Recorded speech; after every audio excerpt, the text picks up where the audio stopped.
السلام علیکم عزیز طلبہ. اب ہسٹری کا دوسرا یونٹ دیکھتے ہیں، اس پہ لیکچر سنتے ہیں. اس کو بھی 2-3 پارٹ میں کریں گے، کافی طویل ہے. تو پہلا ہمارا تو یونٹ کا نام ہے یورپی نو آبادیات. اس کے اندر بہت سارے پوائنٹ سے ہمارے کو اسٹڈی کرنا ہے. جیسے پہلا ہے نو آبادیات کا مفہوم اور نوعیت. اس کا انٹروڈکشن تھوڑا سا. اپنی طاقت اور قوت کے بل بوتے پر کسی ترقی یافتہ ملک کے کسی دوسرے ملک پر اپنا قبضہ کرنے اور وہاں اپنی حکومت قائم کرنے کے عمل کو نو آباد کاری کہا جاتا ہے.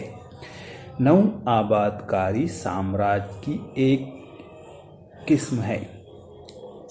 انگلینڈ، پرتگال، اسپین جیسے ممالک نے امریکہ، آسٹریلیا، ایشیا اور افریقہ کے بر اعظموں میں واقع ملکوں پر قبضہ کر کے وہاں اپنی نو آبادیات قائم کی.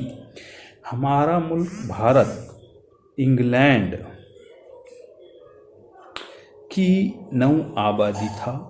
نو آبادی سے خام مال اپنے ملک لے جا کر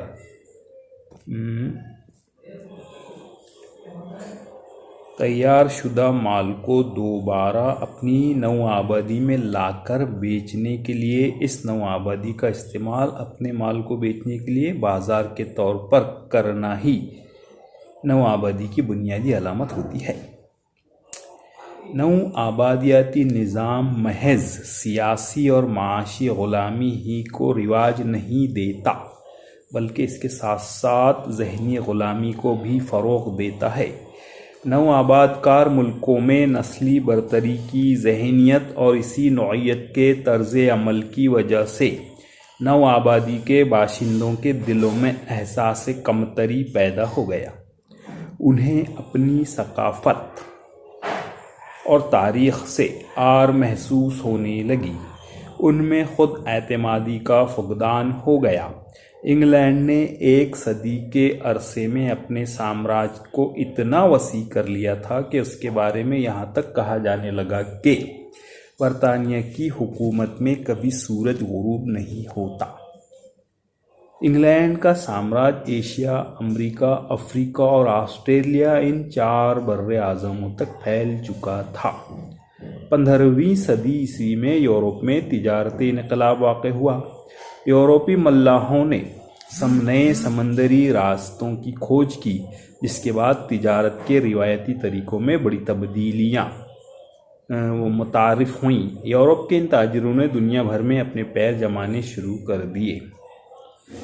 اب ہے ہم کو نو آبادیات کا مفہوم اور نوعیت. پہلا پوائنٹ پڑھنا ہے ہمارے کو. حوصلہ مند پیش قدمیاں، کسی کام میں نام کمانا، نامانوس اور اجنبی زمینوں کی کھوج کرنا، مذہب کی تبلیغ کرنا، سونے کی کانوں کا پتہ لگانا جیسے مقاصد کے پیش نظر یورپی لوگوں نے دنیا بھر میں اپنی پہنچ بنائی. آگے چل کر تجارت میں اضافہ ہوتا گیا اور یورپی ملکوں میں ایک نئی مسابقت، ایک نئی دوڑ کی شروعات ہو گئی. یورپی تاجر جہاں بھی گئے وہاں انہوں نے اپنی نو آبادی قائم کی. پھر اپنی اس نو آبادی میں خود اپنی معاشی، سماجی اور سیاسی بالادستی قائم کرنے کے لیے مقابلہ آرائی شروع ہو گئی. یورپی لوگ امریکہ، آسٹریلیا، نیوزی لینڈ پہنچے. ان کے یہاں رہنے کے لیے ماحول اور آب و ہوا سازگار تھی، لیکن ایشیا میں یورپی لوگوں کی رہائش کے لیے آب و ہوا سازگار اور موافق نہیں تھی.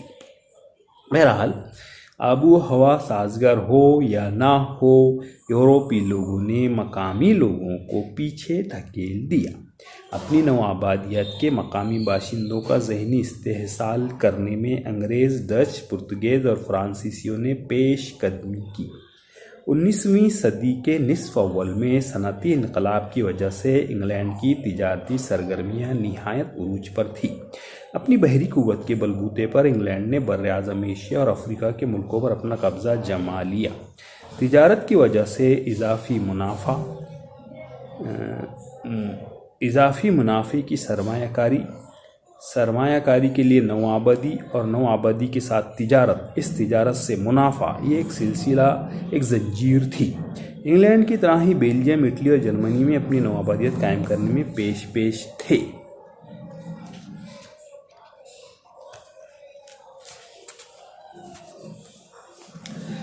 اب ہے نوآبادیات کے عروج کی وجوہات کیا تھی۔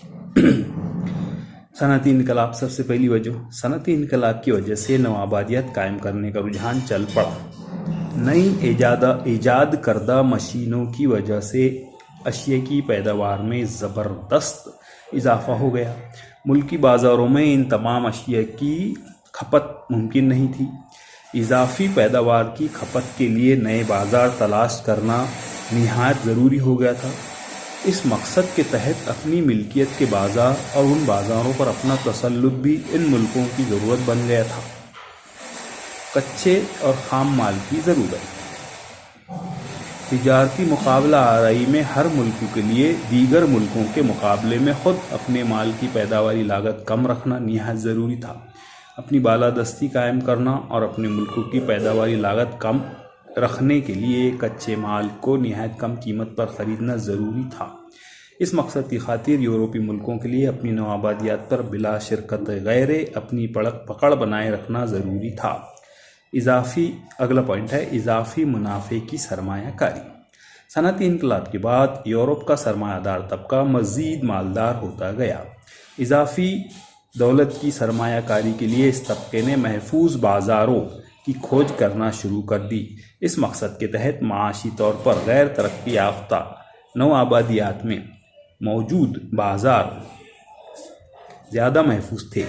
اضافی سرمایہ نے نوآبادیاتی نظام کے عروج اور ارتقاء میں نہایت اہم کردار نبھایا۔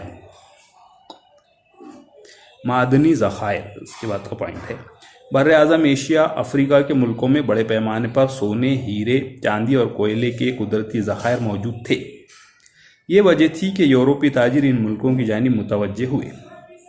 اس کے بعد جغرافیائی اہمیت۔ یورپی لوگوں کے علم میں یہ بات آ گئی تھی کہ بر اعظم ایشیا، افریقہ کے کچھ خطے جغرافیائی اعتبار سے نہایت موقع کی جگہ پر واقع ہیں۔ ان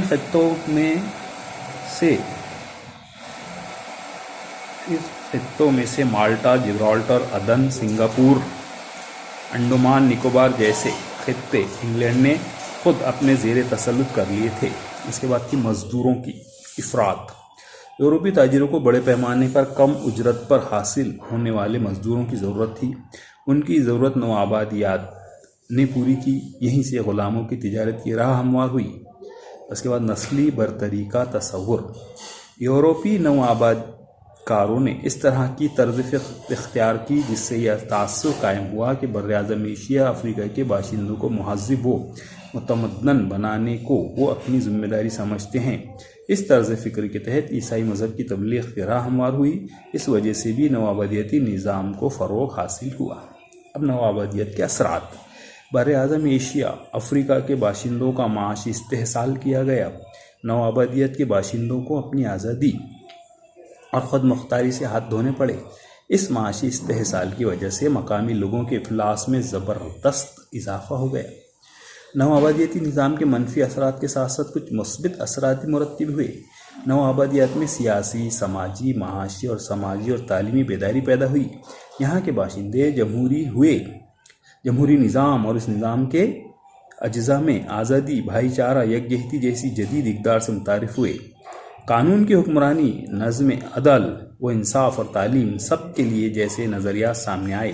اپنے مسائل ہمیں خود ہی حل کرنے چاہیے، جیسا نظریہ بھی متعارف ہوا۔ ان وجوہات کی بنا پر نوآبادیت میں آزادی کی تحریک کو عروج حاصل ہوا۔